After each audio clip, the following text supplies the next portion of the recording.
টাকা হলে গান বানানো যায়, কিন্তু গানের কোয়ালিটি নাই। আমাদের যে সময়টা গিয়েছিল ওই সময়টা পুরো বাংলাদেশ আমার দিকে ছিল। আমার গায়ে যত দুঃখ সয়,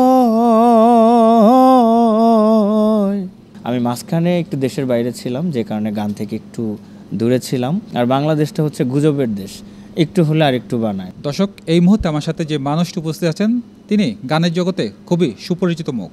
তাকে আপনারা সবাই চিনেন, তিনি আর কেউ নন, নোলক বাবু। নোলক ভাই, কেমন আছেন? আছি ভাই, আলহামদুলিল্লাহ। আপনি ভালো আছেন? আমি ভালো আছি। নতুন বছরের শুরুটা কেমন হলো? আলহামদুলিল্লাহ, খুবই ভালো। প্রতি বছরের মতো এবারও শুরুটা খুবই ভালো।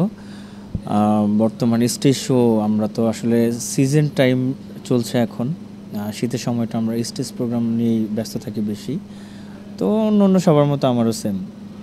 আচ্ছা নোলক ভাই, আপনার কাছে একটু জানা যাচ্ছে যে যখন বাসায় থাকেন, মানে গানের রিকোয়েস্ট তো সবাই করে, অর্থাৎ দর্শকদের কাছ থেকে, পরিবারের কাছ থেকে কি গানের রিকোয়েস্ট আসে?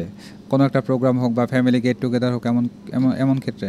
হ্যাঁ, অবশ্যই। আমার ওয়াইফ আমাকে অনেক সময় অনেক গানের অনুরোধ করে যখন আমি টিভি লাইভে গান করি।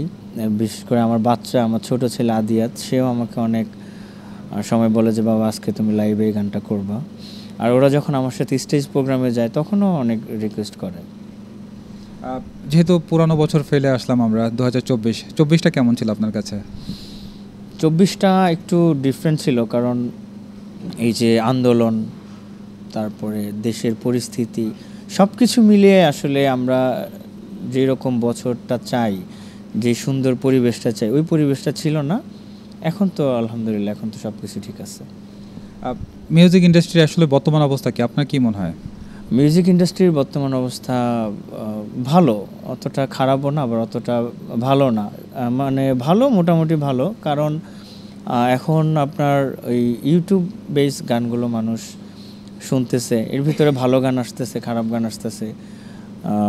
দেখা গেছে যে আপনার ভালোটা মানুষ একটু কম নিচ্ছে, খারাপ গানগুলোই বেশি নিচ্ছে আমার কেন যেন মনে হয়। কারণ আমরা যখন ক্লোজ আপ ওয়ান হয়েছি তখন তো এরকম আপনার ভিউয়ের যুগ ছিল না, ইউটিউব ছিল না। তখনকার সময়টা ছিল টোটালি আসলে অন্যরকম, যে সময়টা এখন নাই। গানের ক্ষেত্রে দেখা যাচ্ছে যে ইদানিংকালে অটো টিউনিং বা রিমিক্স করা বা পুরানো গানকে আবার নতুন ফরম্যাটে নিয়ে আসা, এগুলো চলছে ইদানিংকালে। এই বিষয়টি আসলে আপনি কিভাবে দেখেন? আমি আসলে ধরেন যেগুলো আমাদের মাটির গান, শেকড়ের গান, যে গানগুলো মানুষ হয়তো বা ভিউ কম, কিন্তু মানুষ সারা জীবন এই গানগুলো শুনবে, বেঁচে থাকবে। তো এখন আসলে ডিজিটাল জামানা, ডিজিটাল যুগ, সব কিছুই অন্যরকম আর কি। মানুষ ঘরে বসে গান বানাচ্ছে, এটা একদিকে আমি ভালোভাবে নিচ্ছি, আবার আরেকদিকে অনেকে খারাপভাবেও নিচ্ছে। এখন যারা নতুন শিল্পীরা গানের জগতে প্রবেশ করছেন, তাদের আসলে প্রতিভা কতটুকু আপনি দেখছেন? আসলে এখন আপনার টাকা হলেই গান বানানো যায়। আমি এক কথাই শেষ করব যে টাকা হলে গান বানানো যায়, কিন্তু গানের কোয়ালিটি নাই।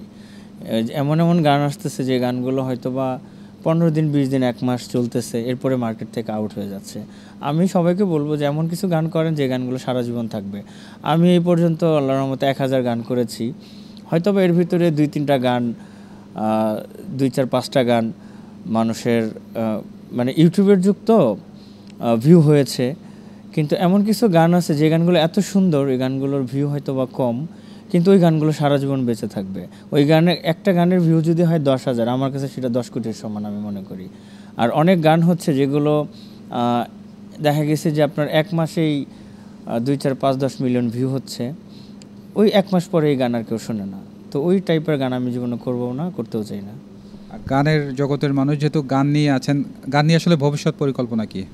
আমি গানের মানুষ, সবসময় গানের সাথেই আছি, গানের সাথেই থাকবো। আমার একটি চ্যানেল করেছি আমি, যেই চ্যানেলে অলরেডি 10টা গান আছে। আমি আরও 20টা গানের প্রজেক্ট নিয়ে নামছি। ওই 20টা গান টোটালি ডিফারেন্ট ডিফারেন্ট, এক একটা গান আমার দর্শকদের অনেক ভালো লাগবে ইনশাল্লাহ। তোমাকে খুঁজছে বাংলাদেশ, এই সেই স্টেজে পারফর্ম করা, সেই দিনগুলো আসলে একটু স্মরণ করা যায় কিনা? মানুষ তো আসলে একভাবে চলে না বা একভাবে দিন যায় না। আমাদের যে সময়টা গিয়েছিল ওই সময়টা পুরো বাংলাদেশ আমার দিকে ছিল, আমার দিকে প্রতিদিন আমার টেলিভিশনে তাকায় থাকতো কখন লোকের গান হবে। এটা 2005 সালের কথা বলতেছি। তো 2005, এখন 2025 সাল পড়েছে। তো এর ভিতরে কিন্তু অনেক চেঞ্জ আসছে, অনেক শিল্পী, হাজার হাজার লক্ষ লক্ষ শিল্পী আসছে। তো তো আমার যেই দর্শকের জনপ্রিয়তা বা ভালোবাসা আমি মনে করি সেটা এখনও অনেক অনেক আছে, সারা জীবন থাকবে। আমি মাঝখানে একটু দেশের বাইরে ছিলাম, যে কারণে গান থেকে একটু দূরে ছিলাম। দেশের বাইরে গিয়ে আমি 2টা গানের অ্যালবাম করেছি, ওইখানে অনেক প্রোগ্রাম করেছি। আমার দেশের পরিস্থিতির কারণে সিচুয়েশন ভালো ছিল না।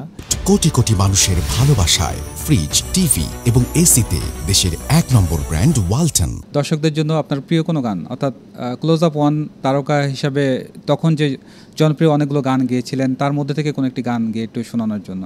আমাদের সবার প্রিয় বাইরে সিদ্দিকী স্যার, উনি আমাদের মাঝে নেই, আল্লাহ পাক ওনাকে জান্নাতুল ফেরদৌস নসিব করুন।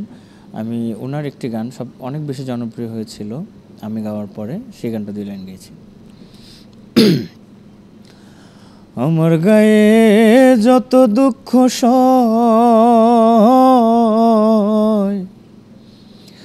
বন্ধু আরে কর তোমার মনে জাহালয়, বন্ধু আরে কর তোমার মনে জাহালয়।